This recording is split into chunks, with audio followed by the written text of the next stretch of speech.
प्रभु, कृपा कर मुझे अपना महाकामेश्वर अस्त्र प्रदान करें।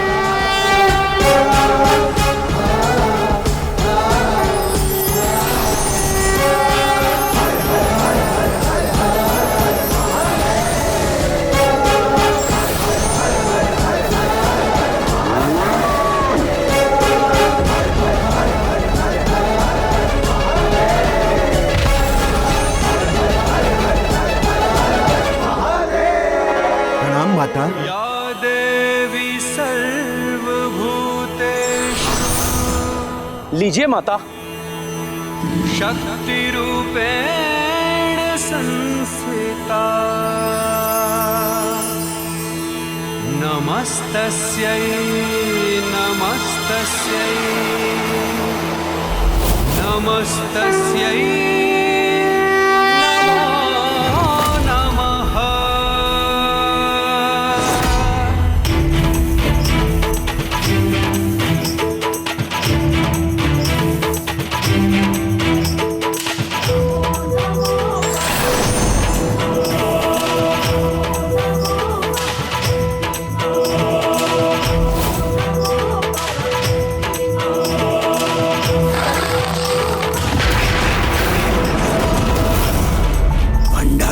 समक्ष बड़े से बड़ा योद्धा भी शिथिल पड़ जाता है।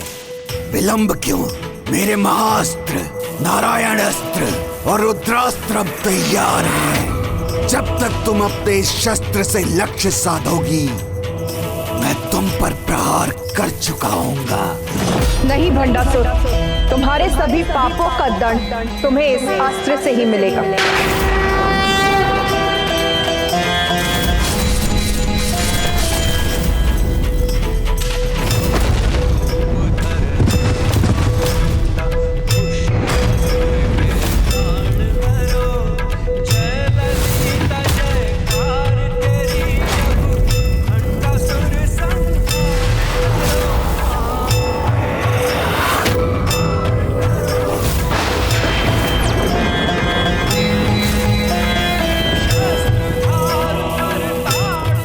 मेरे हस्त कांप क्यों उठे? मैं अपने अस्त्र का प्रयोग क्यों नहीं कर पा रहा हूँ? बहुत अहंकार है ना तुम्हें अपने अधर्म से प्राप्त महाअस्त्र पर। तुम्हें शाप देता हूँ। उचित अवसर आने पर इसका कब और कैसे उपयोग करना है तुम भी ये भी भूल जाओगे।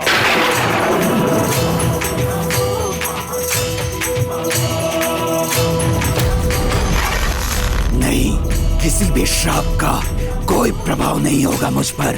इस अचूक अस्त्र का प्रयोग कर इस देवी का अंत करूंगा मैं।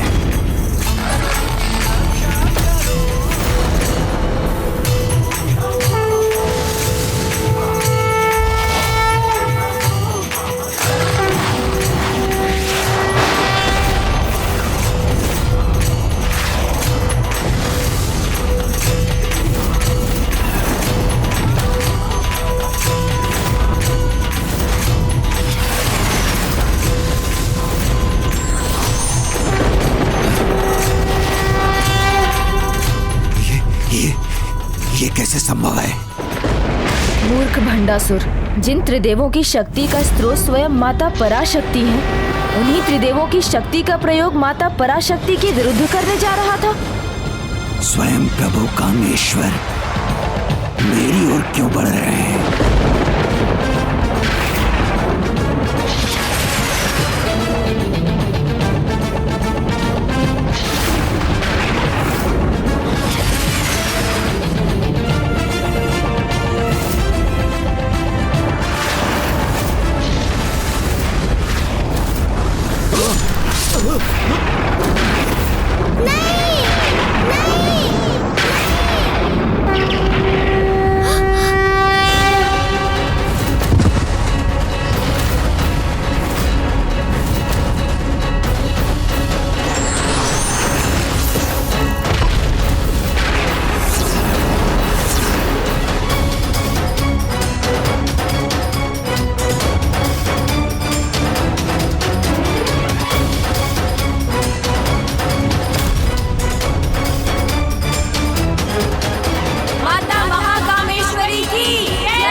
ये देवी यहाँ भी और वहां भी, ये कैसे हो सकता है?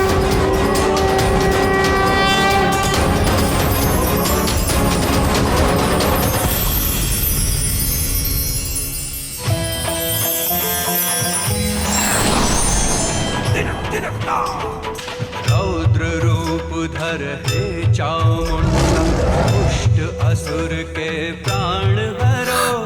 जय ललिता जयकार तेरी, अब क्षमा, भंडासुर संहार करो। क्षमा।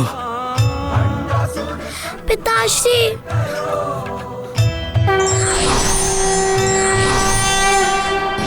तुमने उचित कहा था पुत्री। मैं भी कितना मूर्ख था, उनसे युद्ध करने जा रहा था जो समस्त संसार की जननी है, सर्वोच्च शक्ति है।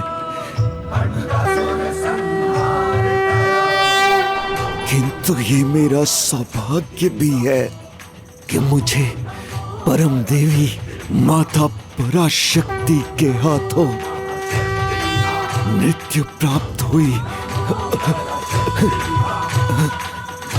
पिताश्री,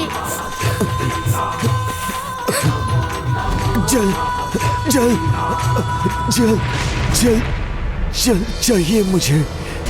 प्रभु गणेश जी, क्या मैं अपने पिता को जल पिला सकती हूँ? अवश्य रश्मि प्रभा।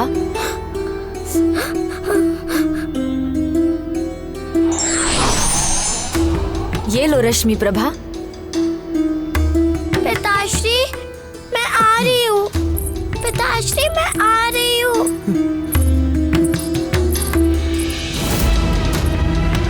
मैं आ रही हूँ। मेरी पुत्री। पिताश्री,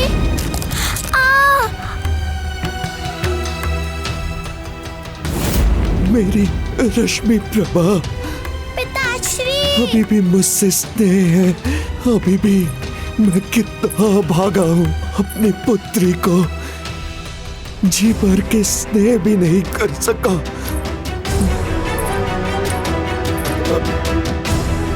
पिताश्री, मैं जल ले आई। पिताश्री, पिताश्री आइए। पिताश्री,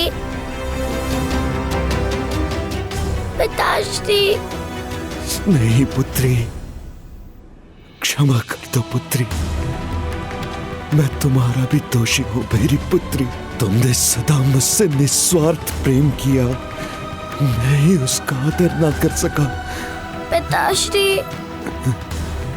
पिताश्री, मैंने तुम्हारा त्याग किया, तुम्हें इतने कष्ट दिए, फिर भी तुम मेरे लिए अश्रु बहा रही हो। पिताश्री, आपको कुछ नहीं होगा। पिताश्री, ये सत्य है पुत्री कि तुम जैसी पुत्री का पिता बनना बहुत बड़ा सौभाग्य है।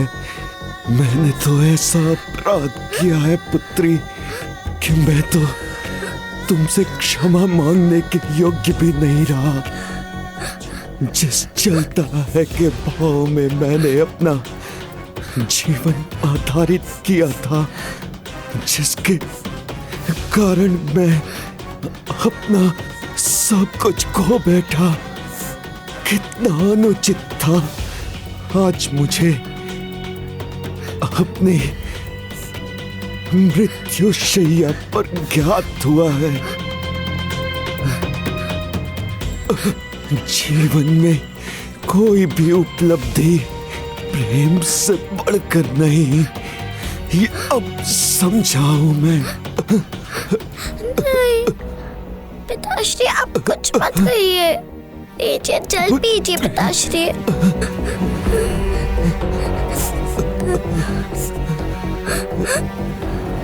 पिताश्री, जल पीजिए।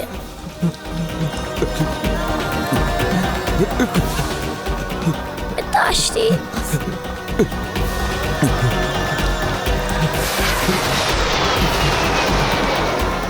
पिताश्री, पिताश्री, पिताश्री, पिताश्री। पिताश्री, पिताश्री। रश्मि प्रभा, तुम्हारे हाथों से जल पीने से इसके शेष पाप भी मिट गए।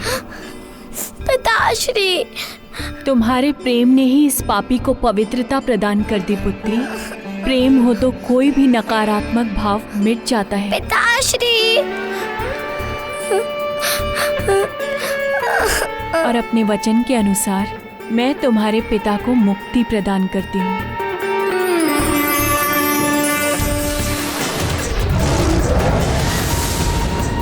पिताश्री, पिताश्री।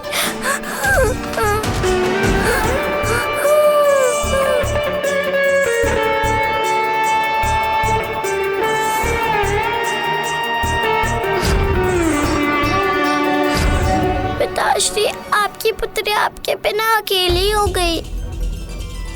आपकी ये प्रेम की निशानी सदैव अपने पास रखूंगी।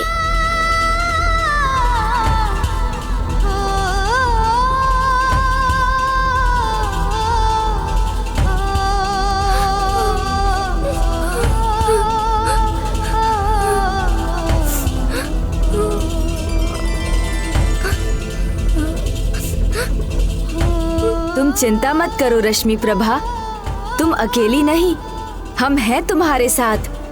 आज से सारे कैलाश निवासी है तुम्हारा परिवार। मानसरोवर के पास तुम्हारा जन्म हुआ था, इसलिए अब तुम सदा कैलाश में रहोगी।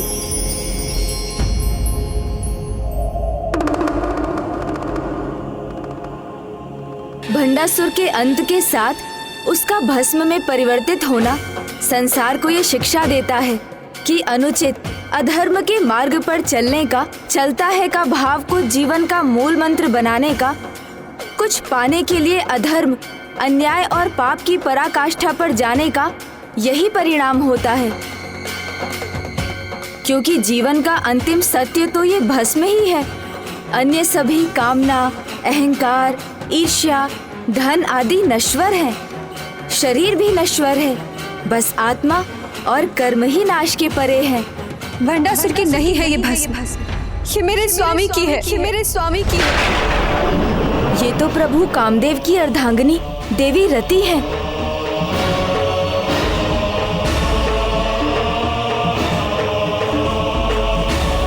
माता, दुष्ट पापी भंडासुर को भी आपकी कृपा से मुक्ति मिली, पर मुझे मेरे इस अकेलेपन से मुक्ति कब मिलेगी? मेरे सुहाग कब लौटेंगे? माता, मेरे स्वामी कामदेव ने महादेव पर कामबाण साधने का दोष किया था, जिसका परिणाम उनका भस्म में परिवर्तित होना था। किंतु माता, मेरे स्वामी का प्रयोजन दोष पूर्ण कदापि नहीं था। तो माता, जब उनकी भस्म से उत्पन्न हुए भंडासुर को मुक्ति प्राप्त हो सकती है, तो मेरे स्वामी को क्यों नहीं? मुझ पर दया कीजिए माता, मुझे मेरा सुहाग लौटा दीजिए। इस भस्म को पुनः मेरे स्वामी में परिवर्तित कर दीजिए। मुझ पर दया कीजिए, मुझे मेरा सुहाग लौटा दीजिए।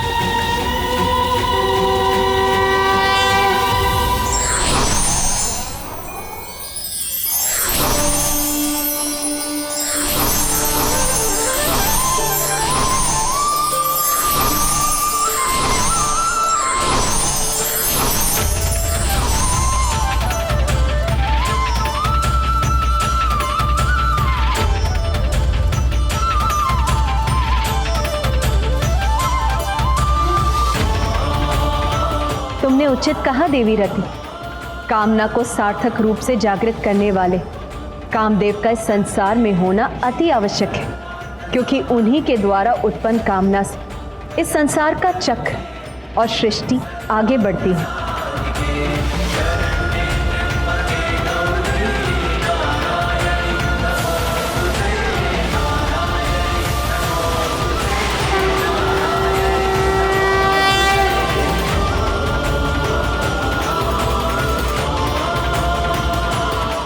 प्रणाम माता।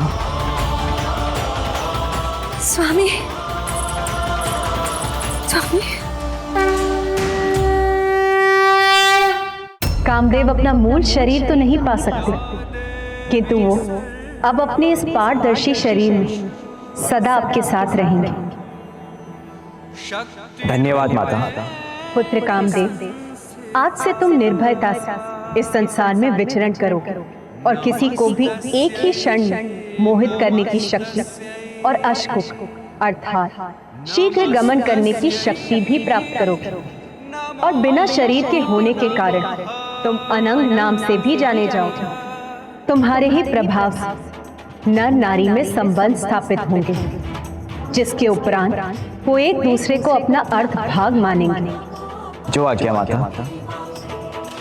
श्री माता ललिता की जय। श्री माता पराशक्ति की जय। श्री माता पराशक्ति की जय।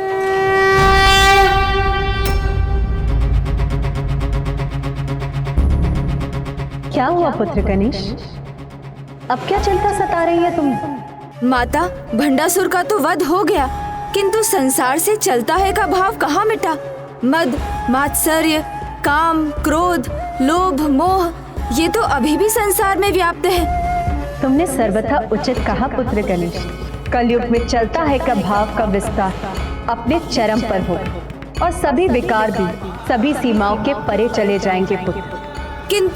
किंतु तुम चिंता मत करो पुत्र। कलयुग में विकारों से बचकर धन पद पर रहने का उपाय है। मेरे सहस्त्र नाम जाप के साथ मेरे श्री यंत्र श्री विद्या की आराधना। श्री विद्या आराधना माता?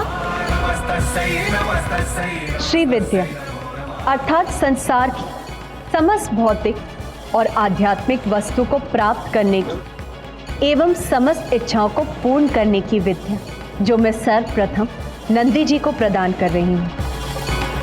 नंदी जी, आज आप इस युद्ध में मेरे सहायक बने, इसलिए आशीष स्वरूप मैं आपको श्री विद्या का ज्ञान देती हूँ, जो संसार तक आप ही के माध्यम से पहुंचेगा।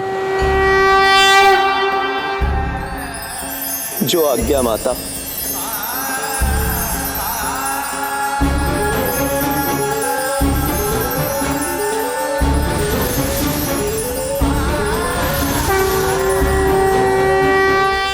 आपके सहस्त्र नाम माता? वो ज्ञान तो मैं प्रभु हैग्रीव को दे चुकी हूँ पुत्र, जो भविष्य में उसे ऋषि अगस्त्य तक पहुँचाएंगे। और फिर चलता है का भाव जब अपने चरम पर होगा, तब उनके जीवन को सुपथ पर लाने के लिए मेरे श्री यंत्र और सहस्त्र नाम का उदय समाज में होगा। इन्हीं के जाप से चलता है कि भाव का नाश होगा और 6 विकार भी नियंत्रण में आएंगे। श्री यंत्र के विषय में कुछ और बताने की कृपा कीजिए। श्री यंत्र सभी यंत्रों में मुख्य है पुत्र गणेश। संपूर्ण ब्रह्मांड की उत्पत्ति तथा विकास का प्रतीक होने के साथ साथ ये मानव शरीर का द्योतक भी है। मेरा पूजा चक्र है ये, जिसके आधार पर मेरे श्री रथ का और मेरे श्री धाम का निर्माण हुआ है। इसके मध्य में बिंदु है, बाहर भूपुर, भूपुर के चारों ओर 4 द्वार और 10 प्रकार के अव्यय हैं, जो इस प्रकार है: बिंदु, त्रिकोण, अष्टकोण, अंतर्दशार, बहिर्दशार, चतुर्दशार, अष्टदल कमल, षोडशदल कमल, 3 वृत्त, 3 भूपुर। इसमें 4 ऊर्ध्व में त्रिकोण, 9 चक्रों से बने इस यंत्र में 4 शिव चक्र और 5 शक्ति चक्र हैं। इस यंत्र में 43 त्रिकोण, 28 मेरम स्थान और 24 संध्यावंती है। मेरा ये यंत्र सर्व सिद्धि प्रद और सौभाग्यदायक भी है। कलयुग के प्राणियों के लिए कामधेनु और कल्प वृक्ष के समान होगा। जो भी इसकी पूजा करेगा उसे श्री विद्या ज्ञान प्राप्त होगा, जो अभी केवल नंदी जी को ही ज्ञात है।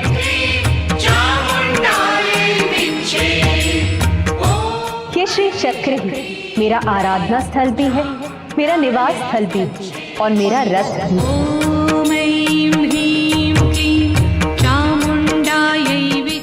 प्रथम पूज्य गणेश, अब तुम जाकर मेरे श्री यंत्र पर अपना स्थान ग्रहण करो पुत्र। मुझे इतना सम्मान देने के लिए आपको कोटि कोटि धन्यवाद माता।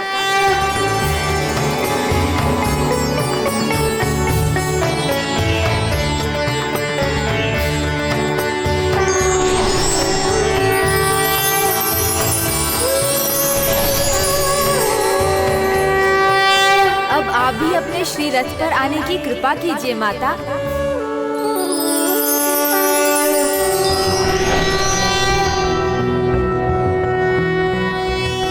सिन्दूरारुण विग्रहां त्रिनयनां माणिक्यमौलिस्फुरत तारानायक शेखरां स्मितमुखिमापीनवक्षोरुहां पाणिभ्याममलिपूर्णरत्नचषकं रक्तोत्पलं बिभ्रतीं सौम्या रत्नघटस्थरक्तचरणां ध्यायेत पराम्बिकाम् ध्यायेत पद्मासनस्थां विकसितवन्दनां पद्मपत्रायताक्षीं हेमाभां पीतवस्त्रां करकलितलसत्त्वेम पद्माम्बराङ्गीं सर्वालङ्कारयुक्ता सतमभयदां भक्तनम्रा भवानीं श्रीविद्याशान्तमूर्तिं सकलसुरनुतां सर्वसम्पत्प्रदात्रीम्। कर्म और कर्म फल का सिद्धांत अटल है, इसे कोई नहीं बदल सकता। जैसा कर्म वैसा फल। कैलाश में तुम्हारा स्वागत है रश्मि प्रभा। कैलाश में आनंद और उमंग की कोई सीमा नहीं रश्मि प्रभा। यहाँ तो प्रकृति अपने मूल स्वरूप में है। सब कुछ हरा श्वेत निर्मल है और पूरे परिवार के साथ मिलकर रहने का तो आनंद ही कुछ और है।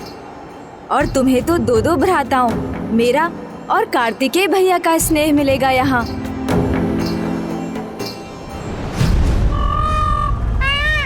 किंतु भैया कहाँ जा रहे हैं? भैया!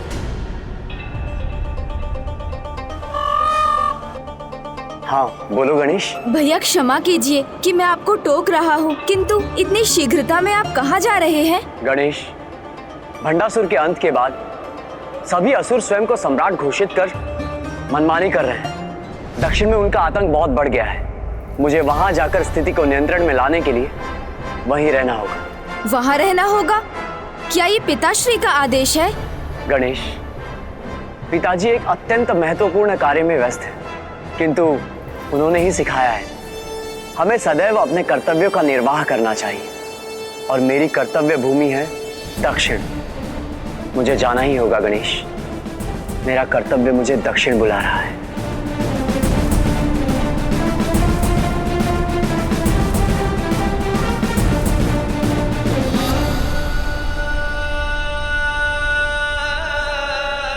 किंतु गणेश, जब भी तुम्हें अपने भैया से मिलने की इच्छा हो, निसंकोच चले आना।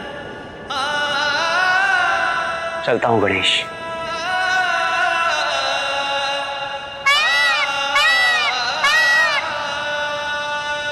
किंतु पिताश्री क्या महत्वपूर्ण? चलिए मयूर जी।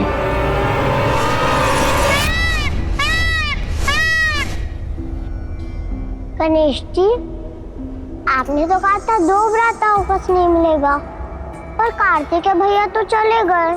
तो क्या हुआ? यहाँ कैलाश में हमारे साथ अन्य सदस्य भी तो है, जैसे नंदी जी, तोतला जी, श्रृंगी जी और शिवगण। सभी सदा तुम्हारे साथ क्रीड़ा करने और तुम्हें स्नेह देने के लिए तत्पर रहेंगे।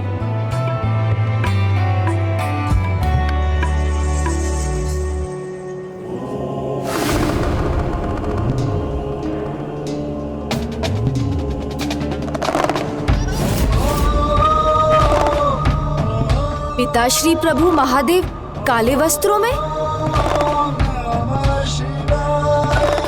गणेश जी, आपने तो कहा था कैलाश में सब अश्वेत है, किंतु यहाँ तो कुछ भी वैसा नहीं है।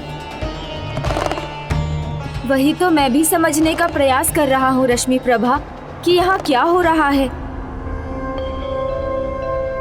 प्रणाम पिताश्री, कृपया मुझे बताइए कि आपने इन श्याम वर्ण के वस्त्रों को क्यों धारण किया है? अवश्य पुत्र, ये तो मेरे लिए अत्यंत हर्ष की बात है। मैं एक अत्यंत शुभ कार्य करने के लिए तत्पर हूँ, जिसका आरंभ करने पर 41 दिन पूरी निष्ठा से इसका पालन करना होता है। इसे दीक्षा समझें, व्रत कहें।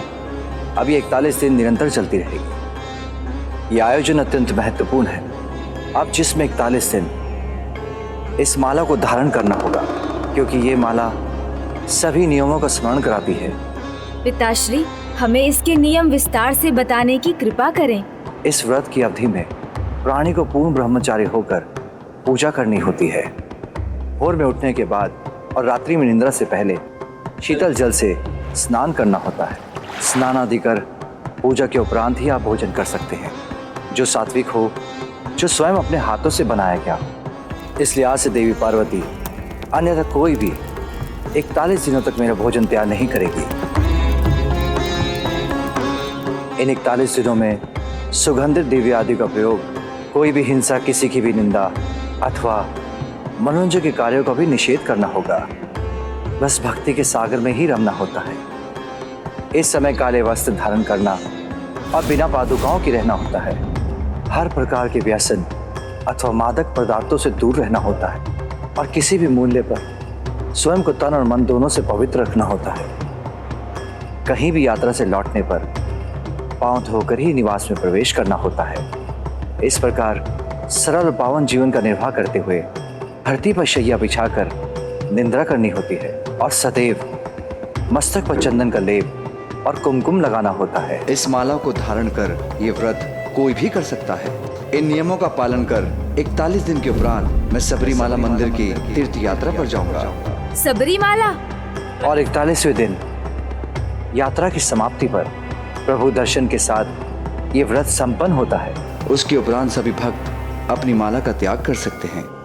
इतना कठिन व्रत और इतने सारे नियम, ये किन भगवान की पूजा के लिए? स्वामी शरणमयप्पा, स्वामी शरणमयप्पा, स्वामी शरणमयप्पा। ये किनका नाम है गणेश जी? मैंने तो ये नाम पहले कभी नहीं सुना। आपके पिताजी तो देवों के देव है ना गणेश जी, महादेव हैं वो, सबसे बड़े हैं, तो फिर वो किसी और भगवान की पूजा क्यों कर रहे हैं? ओम गणपते नमः, ओम गणपते नमः, ओम गणपते नमः। हम पूजा तो कर रहे हैं गणेश जी, किंतु किन भगवान की?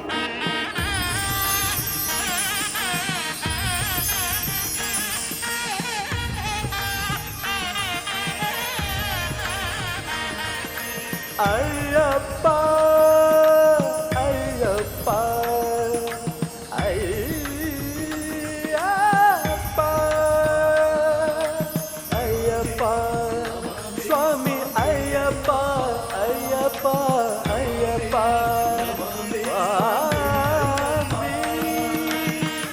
स्वामी अय्यप्पा स्वामी अय्यप्पा।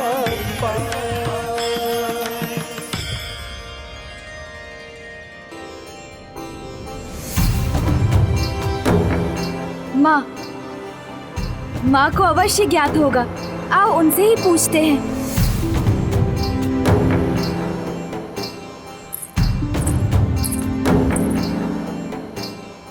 माँ,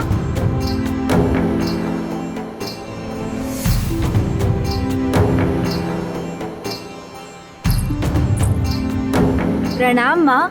प्रणाम माता। माँ, पिताश्री ये कैसा व्रत कर रहे हैं जिसमें वो स्वयं अपने हाथों से अपना भोजन तैयार करेंगे? तो क्या आप हमारे लिए भी भोजन नहीं पकाएंगी? नहीं पुत्र, तुम चिंता मत करो। मेरे लाडले पुत्र को तो मेरे हाथों से ही भोजन प्राप्त होगा। और आज तो रश्मि प्रभा का कैलाश में स्वागत का दिन है, तो पकवान तो विशेष और स्वादिष्ट होने ही चाहिए ना। किंतु माँ, ये तो बताइए कि पिताश्री किनकी दीक्षा पूजा कर रहे हैं? देवों के देव महादेव किनका व्रत कर रहे हैं? अयप्पा स्वामी का। अयप्पा स्वामी का। अयप्पा स्वामी, ये नाम तो मैंने पहले भी सुना है माँ, किंतु ये कौन है? अयप्पा स्वामी प्रभु श्री हरि नारायण और स्वयं महादेव के अंश। ओम हरा शंकरा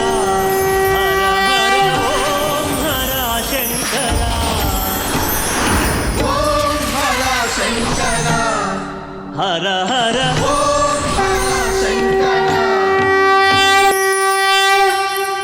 माता, माँ, अयप्पा स्वामी, प्रभु नारायण और महादेव के अंश। हाँ। और पुत्र गणेश, इसके पीछे एक बड़ी और रोचक कथा है। तो वो कथा हमें सुनाइए ना माता। हाँ माँ। अवश्य पुत्री। अयप्पा स्वामी के जन्म की कथा का संबंध एक महाराक्षसी से है, जिसका नाम महिषी था।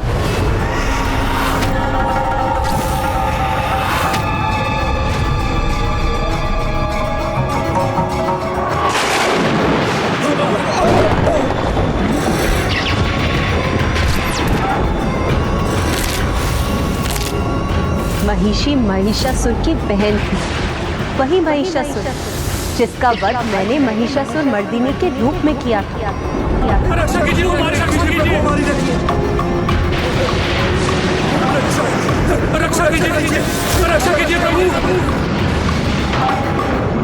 प्रतिशोध चाहिए मुझे। प्रतिशोध की ज्वाला ही धधक रही है मेरे भीतर। मेरे भ्राता का अंत एक नारी ने किया था ना, तो अब ये नारी उसका प्रतिशोध लेगी। तो उसमें विलंब क्यों? नहीं विकट, इनका अभी जाना उचित नहीं है। विकराल, इनके प्रतिशोध की भावना भी उचित है और उसके लिए इनका जाना भी। ये जाएं, अवश्य जाएं, किंतु उसके पहले कुछ तैयारी करनी होगी। हमारे समान भयंकर असुर तो जन्म से ही तैयार होते हैं। यही विचार महासुर महिषासुर के अंत का कारण बने। नहीं, उनका अंत नारी शक्ति पर संदेह के कारण हुआ। और महिषी तो स्वयं एक नारी है। नारी है, अजय नहीं है। इन्हें अजय बनना होगा। परंतु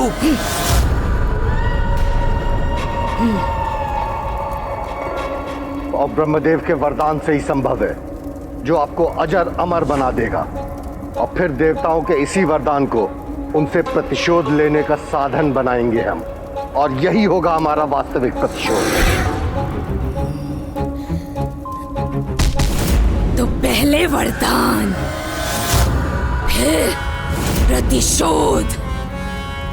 और महिषी ब्रह्मदेव की तपस्या करने लगी। और फिर महिषी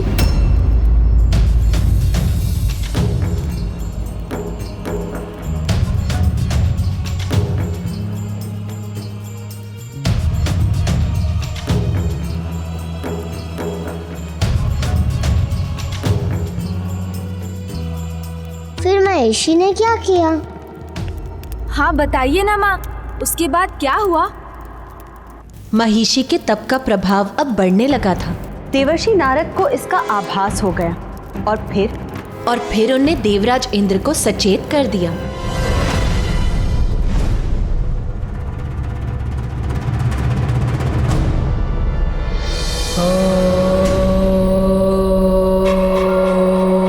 ब्रह्मदेवाय नमः।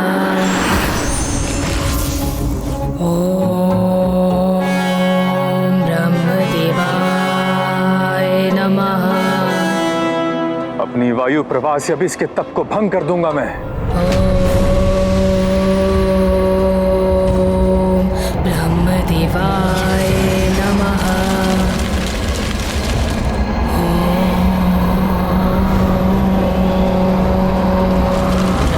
ब्रह्मदेवाय नमः।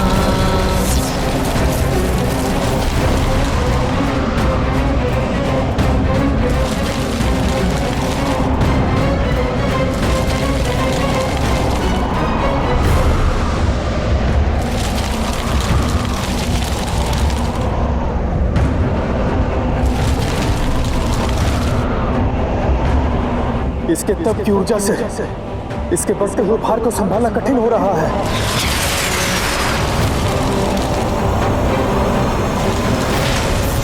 वायुदेव, संभालिए अपने आप को। वायुदेव को उनकी ही वायु से आहत किया इस दुष्टा ने। अब मैं इसका अवश्य दंड दूंगा इसे। इसके तप का ताप मेरी अग्नि के समक्ष नहीं टिकेगा।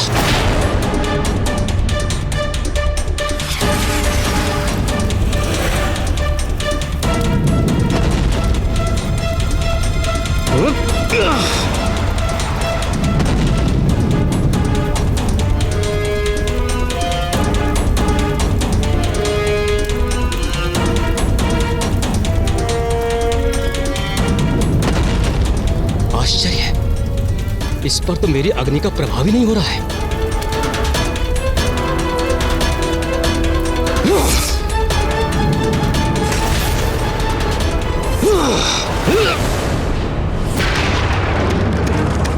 चिंता मत कीजिए अग्निदेव और वायुदेव, ये आप दोनों की शक्तियों से नहीं रुके, किंतु ये जल में श्वास कैसे ले, और श्वास के बिना तप संपन्न करना कहां संभव है।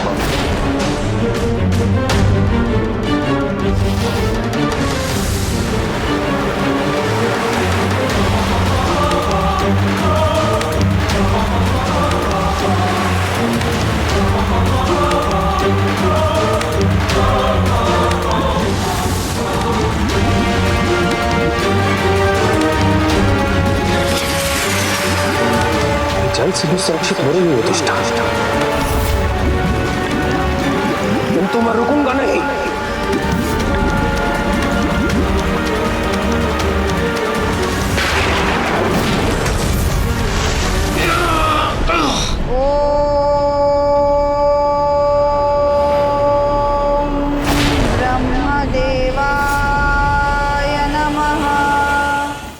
तो महिषी का तप तब प्रभावी हो गया था कि तीनों देवता उसे कुछ नहीं कर सके, किंतु देवराज इंद्र को यह स्वीकार नहीं था।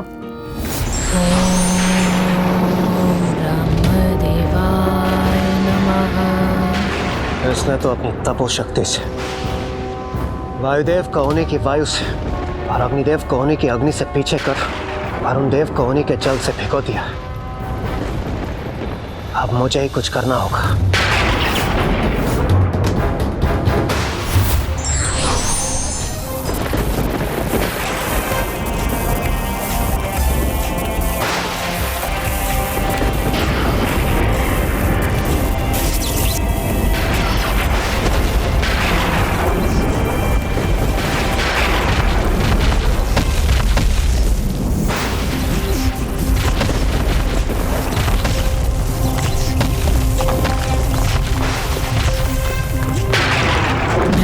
ब्रह्मदेवाय नमः।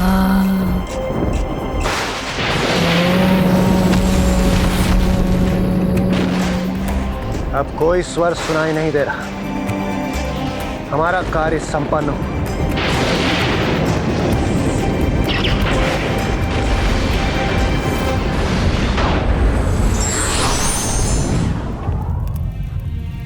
तो माँ सच में महिषी का तप भंग हो गया? नहीं। नमः। किंतु देवता उसको लेकर निश्चिंत हो गए थे और अब किसी का भी ध्यान उसके तप पर नहीं था।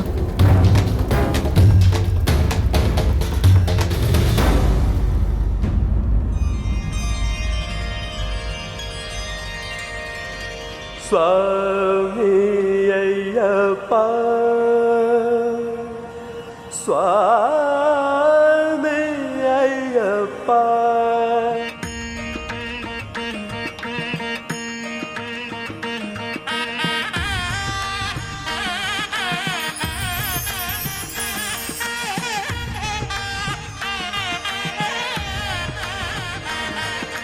अय्यप्पा अय्यप्पा।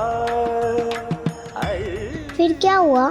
हाँ माँ, इन सब का प्रभु अयप्पा के जन्म से क्या संबंध है, जिनका पिताश्री इतना कठोर व्रत कर रहे हैं? अवश्य बताऊंगी, किंतु पहले तुम दोनों अपना भोजन ग्रहण करना आरंभ करो। अवश्य।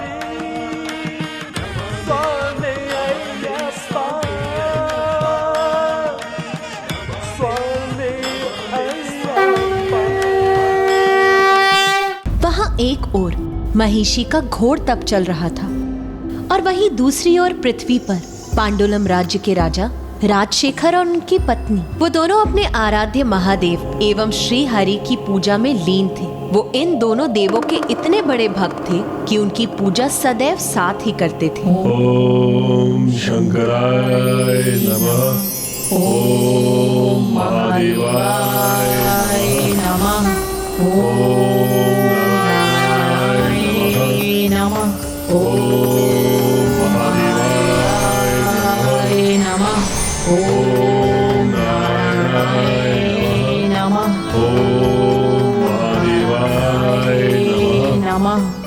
एक समय था जब पांडुलम एक धन्य धान्य से समृद्ध राज्य था, किंतु फिर प्राकृतिक आपदाओं और भ्रष्ट आचरण के कारण धीरे धीरे वो राज्य संकटग्रस्त हो गया। रोग और भूख उस राज्य की प्रजा का आखेट करने लगे। राजा का कोई उत्तराधिकारी भी नहीं था, इसीलिए वो दोनों संकट से मुक्त होने के लिए और पुत्र सुख पाने की कामना में हरिहर की पूजा कर रहे थे। ओम नारायणाय नमः। किंतु कोई था जो उनकी इस स्थिति का लाभ उठाने की ताक में था।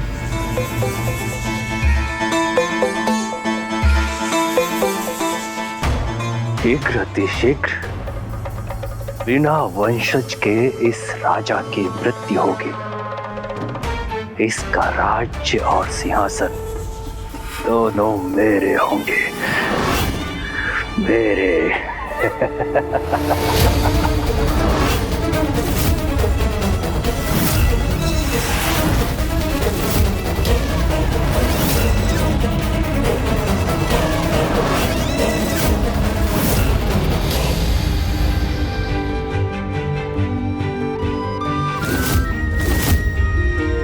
क्या हुआ माँ? ओम शंकराय नमः। पांडुलम के महामंत्री, अब समय आ गया है तुम्हारी योजना पूर्ण होने का।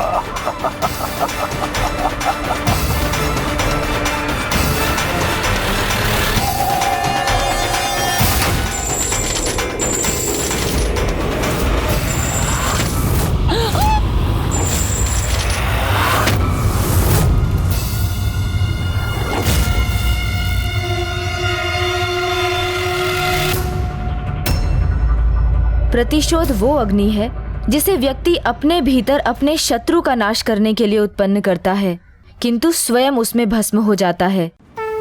प्रभु महादेव और प्रभु विष्णु के ये भक्त उनकी पूजा में इतने लीन थे कि उन्हें इस बात का तनिक भी आभास नहीं हुआ कि उनका जीवन संकट में है।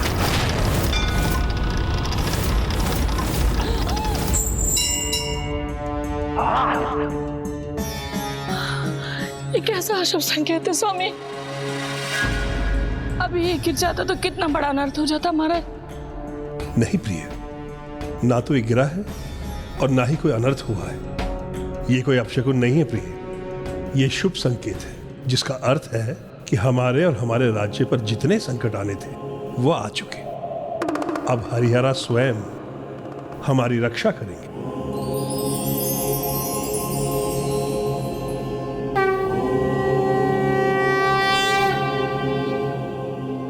तो क्या प्रभु अयप्पा स्वामी इन्हीं राजा रानी के पुत्र बनकर जन्म लेने जा रहे थे?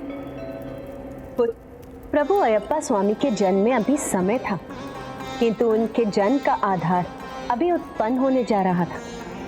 एक ओर तो राजा राजशेखर अपनी पूजा की सफलता की कामना कर रहे थे, और वहीं दूसरी ओर शिलाओं में दबी महिषी की तप की ऊर्जा अब ब्रह्मलोक तक पहुंच चुकी थी, और ब्रह्मदेव के लिए यह असंभव था कि वो महिषी के आवाहन को स्वीकार न करें।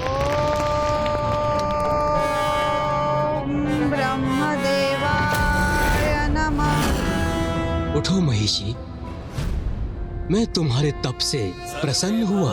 सुखिनः सर्वे सन्तु निरामया, सर्वे भद्राणि पश्यन्तु मा कश्चित् दुःखभाग् भवेत्। ओम शांति। प्रणाम ब्रह्मदेव, दर्शन देने के लिए कोटि कोटि धन्यवाद।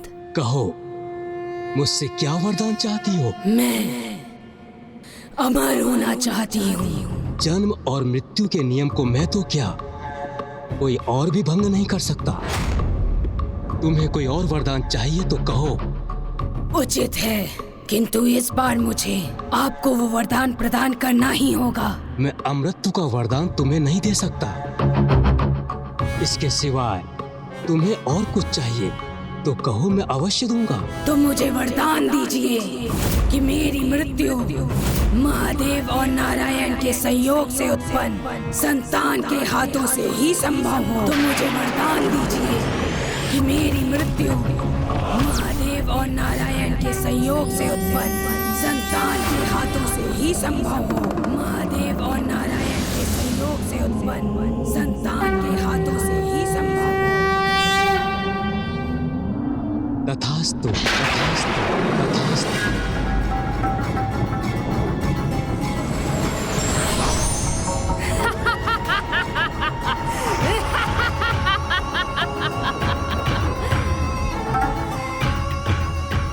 संसार के रचयिता हैं ना आप, फिर भी आप एक साधारण असुरस्ते से धोखा खा गए। अमृत ना देते हुए भी अमर तो बना ही दिया आपने मुझे। आप इतना भी नहीं जानते ब्रह्मदेव कि महादेव और नारायण दो पुरुष हैं और इनके संयोग से कोई संतान उत्पन्न हो ही नहीं सकती।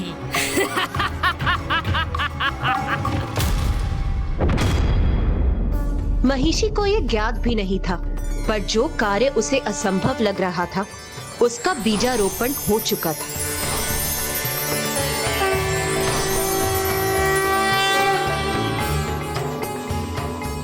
देवता जिसे भूल चुके थे वही महिषी वरदान प्राप्त कर स्वर्गलोक पर आक्रमण करने पहुंच गई, पर महिषी प्रतिशोध की ज्वाला में धधक रही थी।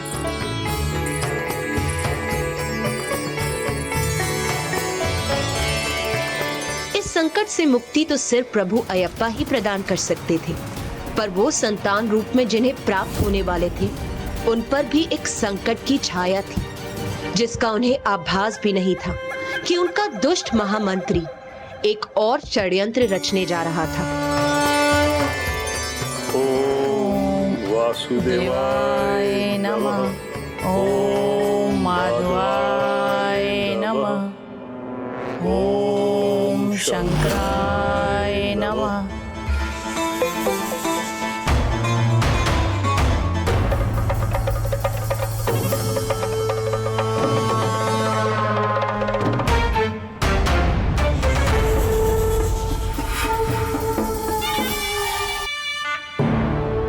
दोनों ही ओर से विकराल संकट का आगमन हो रहा था।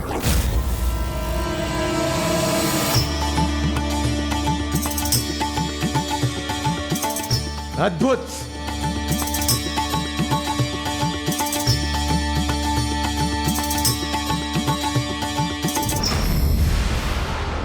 देवताओं, अब आनंद नहीं, अब केवल पीड़ा होगी स्वर्गलोक में। महिषी ही अब स्वर्ग की महेश्वर होगी, क्योंकि मेरी शक्तियों के सामने अब कोई नहीं टिक सकता, कोई नहीं।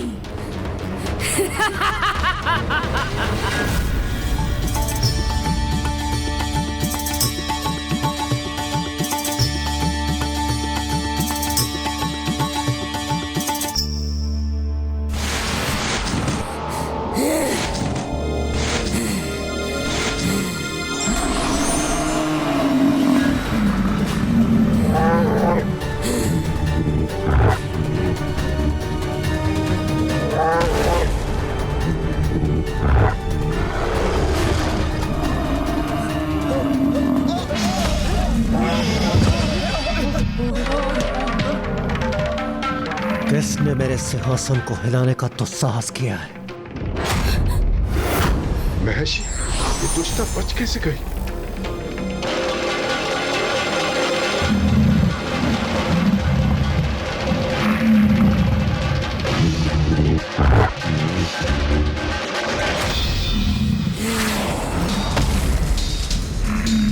तुम्हारी इस उद्दंडता का दंड तुम्हें अवश्य मिलेगा। दंड तो तुम्हें मिलेगा इंद्रदेव, जब मैं तुम्हारे सिंहासन पर विराजमान होंगी। स्वर्ग पर मेरा अधिकार होगा। स्वर्ग नहीं, मृत्यु प्राप्त होगी तुम्हें, मृत्यु। भूल मत करो इंद्रदेव, मुझे कोई नहीं रोक सकता।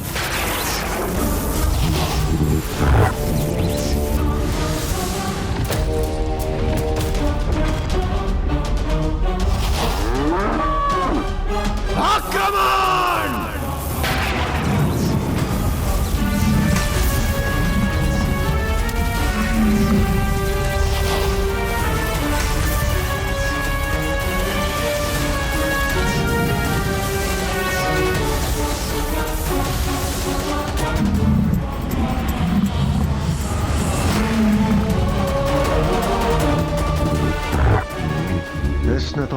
संहार को विफल कर दिया। इसने अवश्य ब्रह्मदेव से कोई वरदान प्राप्त किया है, किंतु ये दुष्टा जीवित कैसे बच गई?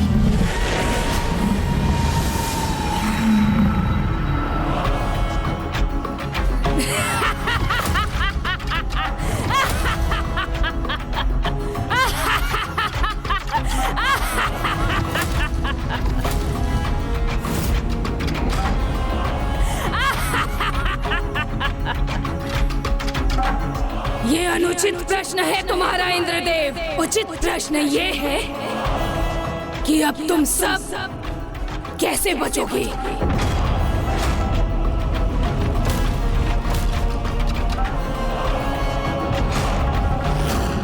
तुम सबका क्या परिणाम होगा? तुम्हारे इस दुस्साहस का दुष्परिणाम तुम्हें शीघ्र भुगतना होगा। तैयार हो जाओ। सामना तो तुम्हें करना होगा इंद्रदेव, मेरे आदेश का। मैं हूँ स्वर्गाधिपति। मेरे निकट भी आने का प्रयास किया तो दंड के भागी बनोगे तुम सब। देवताओं, तुम्हारे पास केवल 2 ही मार्ग शेष हैं। एक तो मेरी अधीनता स्वीकार कर मेरे सेवक बन जाओ, या फिर स्वर्ग छोड़कर चले जाओ और सबको बता दो कि मैं हूँ स्वर्गाधिपति महिषी। मैं नहीं देवराज, ये उचित समय नहीं है प्रहार करने का। अभी इसे परास्त करना संभव नहीं लगता। देवताओं, तुम्हारे पास कोई तीसरा मार्ग शेष नहीं है।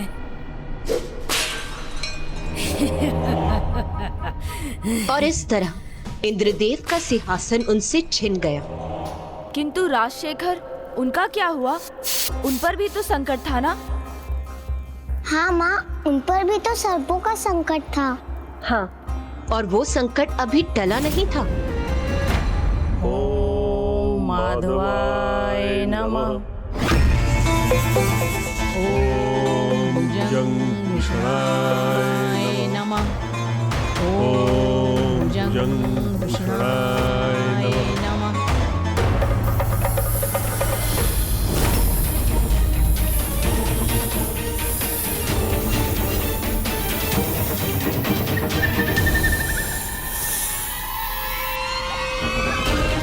महाराज, अपने महामंत्री को तुच्छ समझने की भूल कभी मत करना।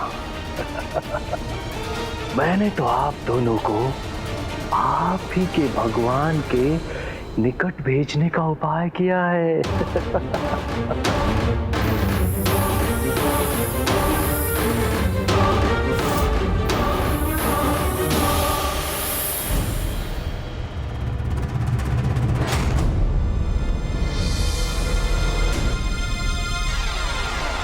ओम नमः शिवाय। ओम नीलकंठाय नमः। उचित है महाराज, उचित है। जब अंत निकट हो तो मात्र ईश्वर का ही स्मरण होता है। ओम नीलकंठाय नमः। ओम नीलकंठाय नमः।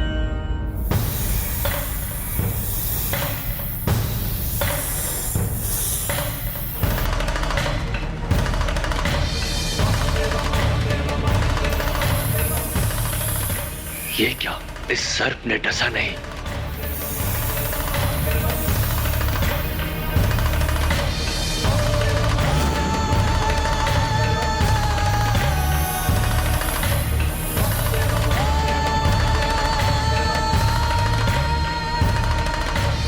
ओम वासुदेवाय नमः। ओम वासुदेवाय नमः।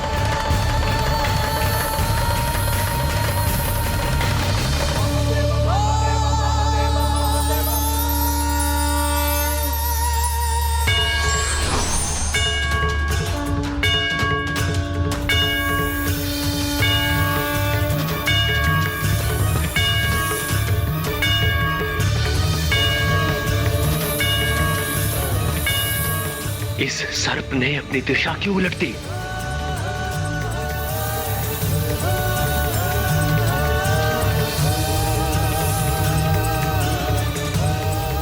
ये क्या हो गया इन सर्पों को? दोनों अपने कार्य से पलट गए।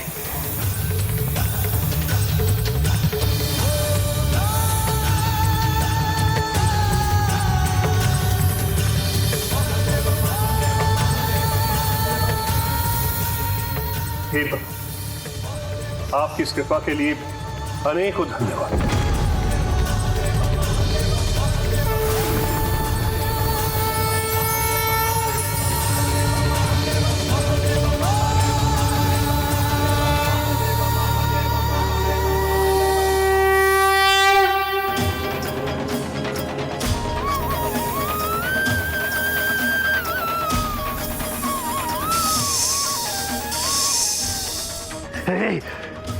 अपना विष अपने पास रखो, मुझे आहत करने का प्रयास मत करो।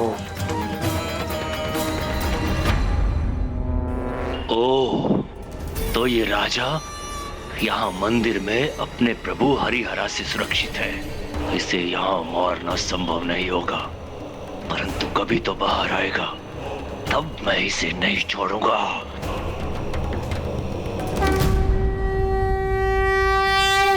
भक्त पूरी श्रद्धा और भक्ति से भगवान की पूजा करता है, तो वही भगवान भी भक्त के सारे कार्य बिना किसी बाधा के संपन्न कर देते हैं।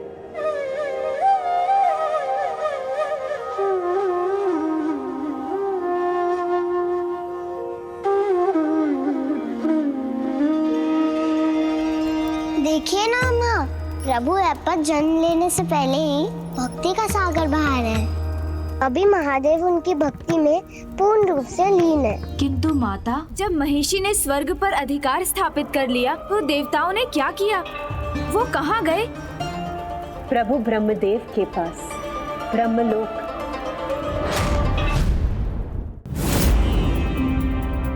प्रणाम प्रभु, ये कैसा वरदान दे दिया आपने उस दुष्ट महिषी को? उसके समक्ष हमारे सभी अस्त्र खिलौना और हमारी शक्तियां उपहास बनकर रह गई हैं। ये वरदान देवराज कि उसका वध केवल और केवल शिव और विष्णु का अंश उनके पुत्र द्वारा ही संभव है।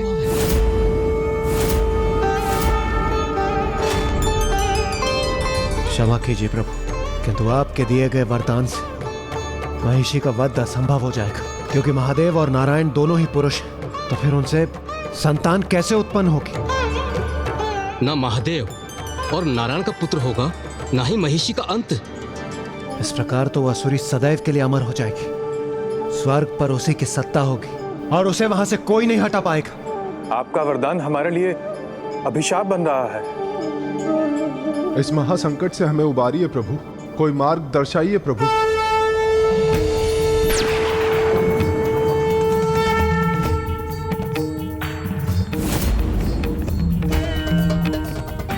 आने वाली फाल्गुन पूर्णिमा को असंभव संभव होगा। ये प्रभु कह क्या रहे हैं? क्या होगा फाल्गुन की पूर्णिमा को?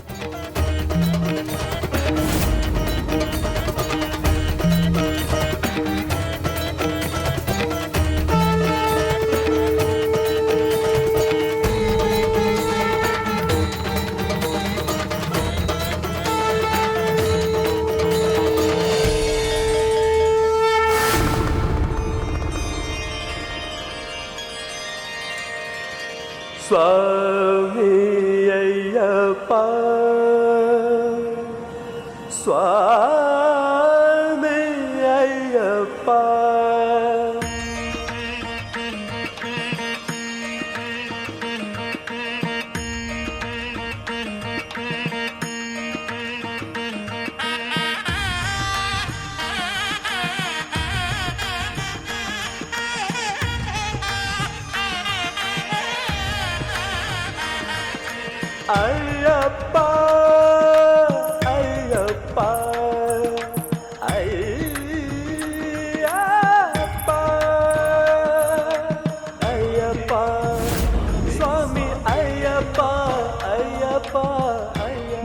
पिताश्री को स्वामी अयप्पा का भजन करते देख मुझे और भी जिज्ञासा हो रही है। हाँ माँ, अब तो उनके जन्म का समय निकट था ना? हाँ पुत्री, अब वो समय अति शीघ्र आने वाला था। अयप्पा स्वामी के जन्म का समय अब निकट था, क्योंकि जब फाल्गुन पूर्णिमा निकट आई तब महिषी की क्रूरता और दुष्टता बढ़ती जा रही थी। उसका प्रतिशोध अभी पूर्ण नहीं हुआ था। स्वर्गलोक में अपना अधिकार स्थापित करने के बाद वो देवताओं से उनकी शक्ति भी छीन लेना चाहती थी। इसीलिए उसने ठान लिया कि कहीं ना ही कोई देवताओं की पूजा करे, ना ही कोई उन्हें भोग समर्पित करे और ना ही कोई उनका यज्ञ करे। यज्ञ रुक जाने के कारण देवताओं को हविष प्राप्त नहीं हुआ और वो दुर्बल हो गए। यही महिषी चाहती थी।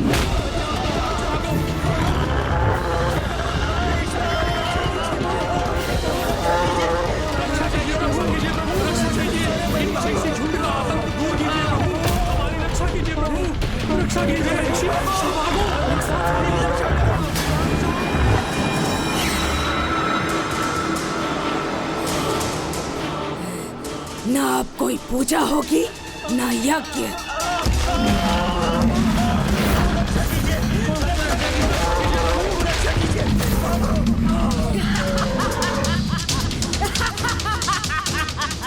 इस स्थिति से मुक्ति पाने के लिए ऋषि मुनि, देवता, यक्ष और गंधर्व सहायता मांगने के लिए प्रभु शिव और प्रभु विष्णु के पास गए।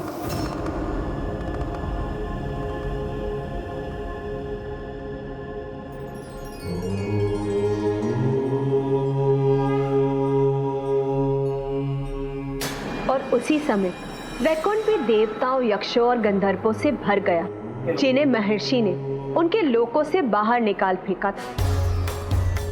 यहाँ हरि के सामने गुहार लेकर देवता एकत्रित हो रहे थे और वहाँ हरा के सामने ऋषि मुनि, और वहीं दूसरी ओर राजा राजशेखर और उनकी पत्नी हरिहरा की पूजा समाप्त करने वाले थे। हमारी पूजा स्वीकार करें हरिहरा, हमारी पूजा स्वीकार करें हरिहरा, हमारी पूजा स्वीकार करें हरिहरा। प्रभु महिषी से हमारी रक्षा कीजिए, प्रभु महिषी से हमारी रक्षा कीजिए।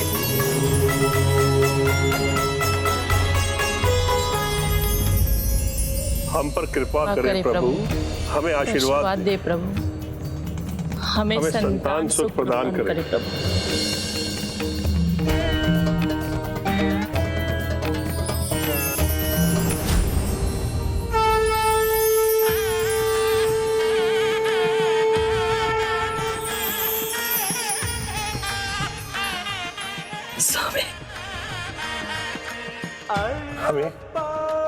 हमें हरिहरा ने आशीर्वाद दे दिया है प्रिय। इसका अर्थ है कि हमारी पूजा सफल हो गई।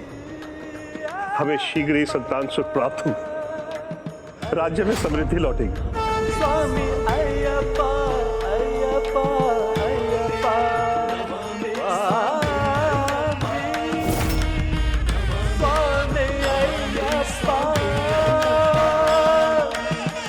स्वामी अयप्पा।